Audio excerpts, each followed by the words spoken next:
Item ಯಾವುದೇ ಇರಲಿ try ಮಾಡಿ ಆಚಿ ಚಿಕನ್ ಮಸಾಲಾ. ಜನ ಯುದ್ಧದ ವಿರುದ್ಧವಾಗಿದ್ದಾರೆ ಅನ್ನೋದಕ್ಕೆ ಮತ್ತೊಂದು ಉದಾಹರಣೆ ಅಂತ ಹೇಳಿದ್ರೆ ಇಸ್ರೇಲ್ನಲ್ಲಿ ಆಗ್ತಾ ಇರುವಂತಹ ಪ್ರತಿಭಟನೆ.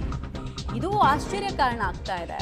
ಯುದ್ಧವನ್ನ ನಿಲ್ಲಿಸಬೇಕು, ಯುದ್ಧ ನಮಗೆ ಬೇಡ ಅಂತ ಇಸ್ರೇಲ್ನ ಜನ ಕೂಡ ಪ್ರತಿಭಟನೆ ಮಾಡಿರೋದು ಕಂಡು ಬರ್ತಾ ಇದೆ. ಇಸ್ರೇಲ್ ಪೊಲೀಸರು ಮತ್ತು ಇಸ್ರೇಲ್ ನಾಗರಿಕರ ನಡುವೆ ಘರ್ಷಣೆ ಕೂಡ ಉಂಟಾಗಿದೆ.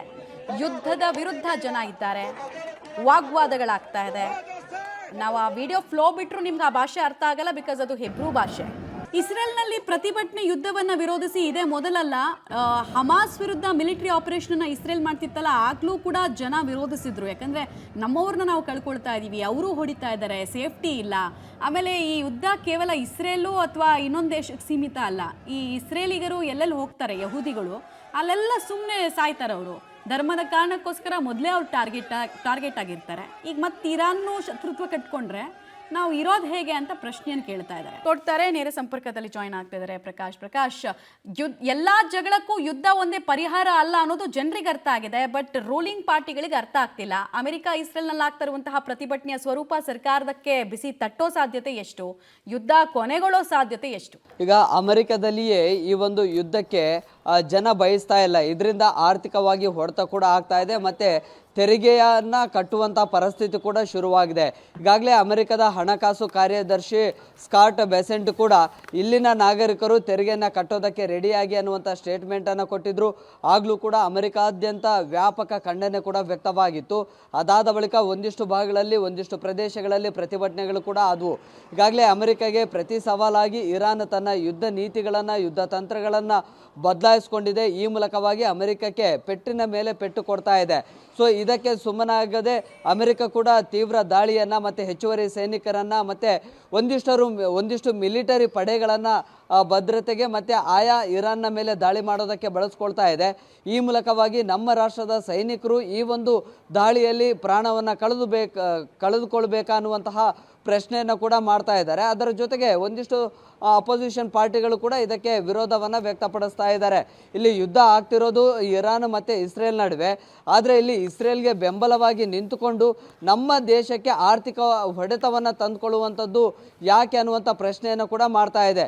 ಆ್ಯಸ್ ಇಟ್ ಈಸ್ ಸೇಮ್ ಇದೆ ಇಸ್ರೇಲ್ನಲ್ಲಿ ಕೂಡ ಇಂಥದ್ದೇ ಪರಿಸ್ಥಿತಿ ಇದೆ.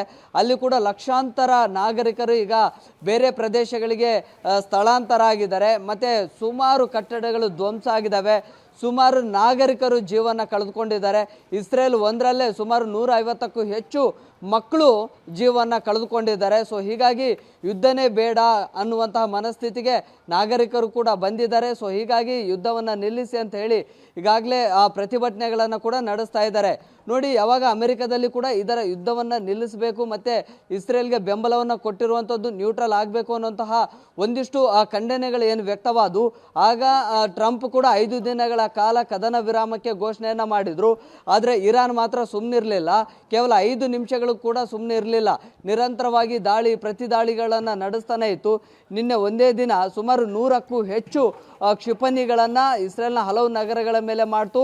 ಅದರಲ್ಲೂ ಕೂಡ ಮಧ್ಯಪ್ರಾಚ್ಯ ರಾಷ್ಟ್ರಗಳಲ್ಲಿರುವಂಥ ಅಮೆರಿಕದ ನೆಲೆಗಳನ್ನು ಟಾರ್ಗೆಟ್ ಮಾಡಿಕೊಂಡು ದೊಡ್ಡ ಮಟ್ಟದಲ್ಲಿ ದಾಳಿಯನ್ನು ಕೂಡ ನಡೆಸಿತು.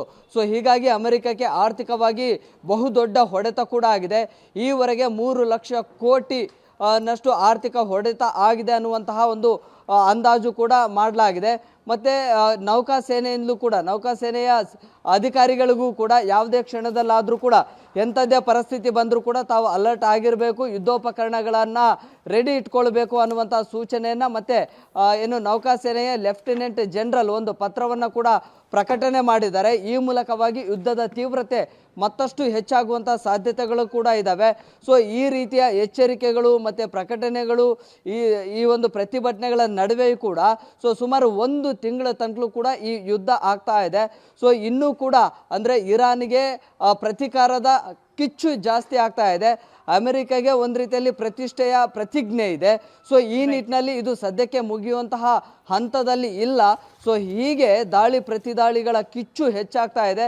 ಮುಂದಿನ ದಿನಗಳಲ್ಲಿ ಇದರ ಯುದ್ಧದ ಸ್ವರೂಪ ಕೂಡ ಬದಲಾಗಿ ದೊಡ್ಡ ಮಟ್ಟದಲ್ಲಿ ಅನಾಹುತಗಳು ಆಗುವಂಥ ಸಾಧ್ಯತೆಗಳು ಕೂಡ ಇದ್ದಾವೆ. ಮಮತಾ, ಧನ್ಯವಾದ ಪ್ರಕಾಶ್, ತಮ್ಮ ಮಾಹಿತಿಗಾಗಿ.